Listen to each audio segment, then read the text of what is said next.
What would you do if you noticed a masked intruder in full tactical gear stepping silently through the pews of a church? That's exactly what happened the night Missy Bevers was killed, and everything was caught on camera. But despite hundreds of tips and countless hours of investigation, the identity of the killer remains unknown. In this video, we'll reconstruct Missy's life, walk step by step through that fateful night, and explore the theories that investigators and armchair detectives have proposed.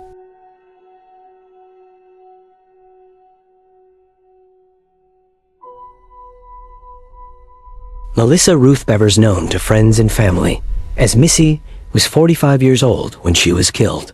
She lived in Flower Mound, Texas, a suburban community just north of Dallas.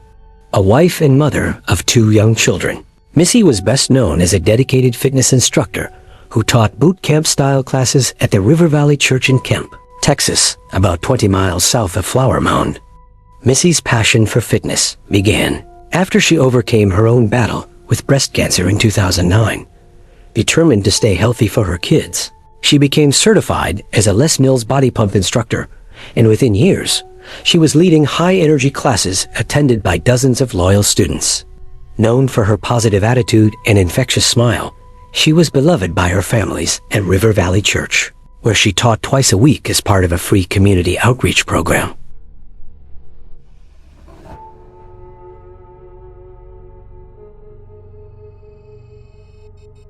On Monday, September 12, 2016, Missy finished work at a local restaurant around 5 p.m. She planned to lead her fitness class at River Valley Church's gym at 5:30. Surveillance footage confirms she pulled into the parking lot at about 5:34 p.m. She spent the next few minutes setting up arranging weights, hooking up her microphone, and prepping her playlist, everything a seasoned instructor would do. At around 6 p.m., Missy gathered her attendees, approximately 20 regulars, and began the 55-minute class. By 6:55 p.m., she wrapped up, escorted students to the exits, and briefly chatted with a few parishioners cleaning up. Surveillance shows her collecting her belongings at 6:58 p.m., placing her keys, wallet, and phone into her gym bag. But when she tried to exit the building through the main breezeway door, it wouldn't open.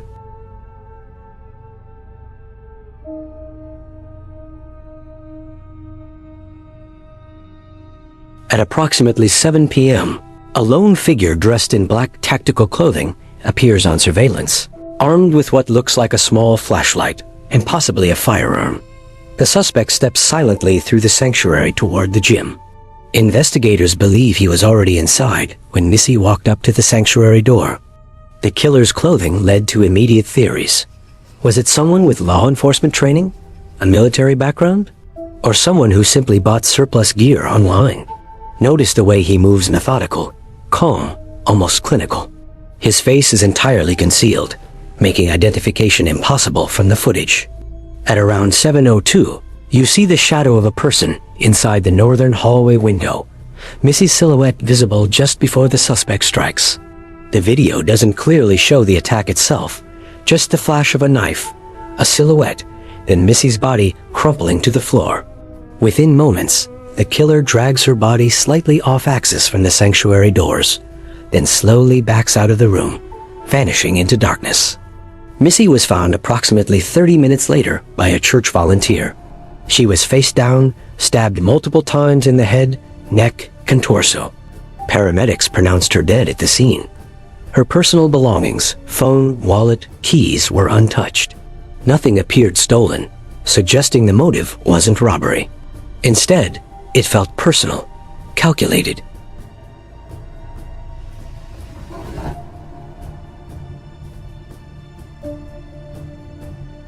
Within hours of the discovery, local and state law enforcement flooded the scene. Investigators interviewed dozens of attendees, searched the church grounds, and canvassed the neighborhood. Detectives uploaded the low-resolution surveillance footage to media outlets, hoping someone would recognize the suspicious figure. But despite millions of eyes, no one came forward identifying the intruder. Detectives initially focused on Missy's personal life, financials, relationships, possible grudges, but nothing stood out. Neighbors described Missy as friendly, devoted to her children, and with no known enemies. Her husband, Matt Bevers, and her children were interviewed at length. There was no history of domestic issues, no suspicious activity, no reasons to suspect someone close to her orchestrated the violence. One puzzling detail: surveillance cameras covered most common areas, but there were several blind spots. No camera captured the killer's face or revealed how he entered the building. Some investigators speculated he may have tied open an interior door earlier, giving him easy access.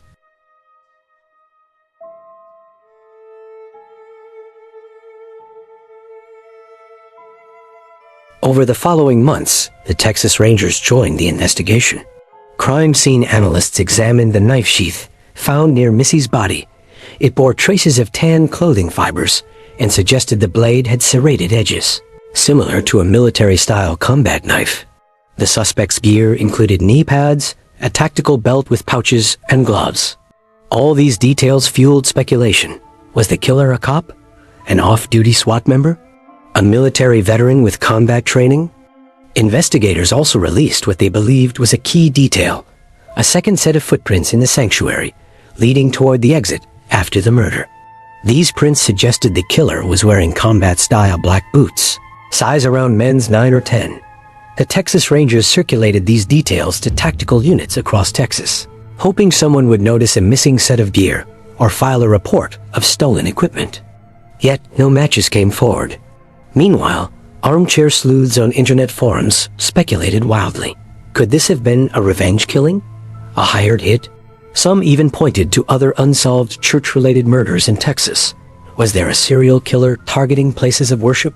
But so far, none of those cases seem connected.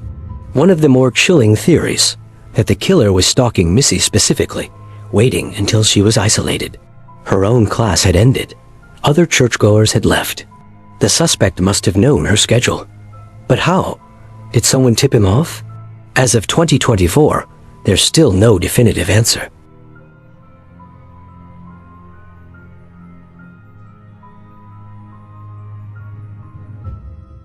After the initial media blitz, leads dried up. In 2017, Texas Governor Greg Abbott announced a combined reward of $100,000 for information leading to an arrest. In 2018, the Texas Rangers temporarily closed the case file to reallocate resources, but they left it open to new tips. Local news outlets periodically ran anniversary stories to keep public attention alive. In 2020, some amateur investigators claimed to have spotted similarities between the tactical gear seen in the footage and a police tactical uniform rumored stolen from a nearby precinct, but subsequent checks revealed no theft had been reported. In 2022, a witness wrote to the Rangers claiming they saw someone dragging a large bag out of the church that night, but investigators ruled that person out after fingerprint analysis. Despite the hurdles, the community has continued to honor Missy's memory. A scholarship fund in her name supports local students pursuing careers in health and fitness. Annual candlelight vigils are held at River Valley Church, attended by her former classmates, church members, and the countless people who admired her spirit.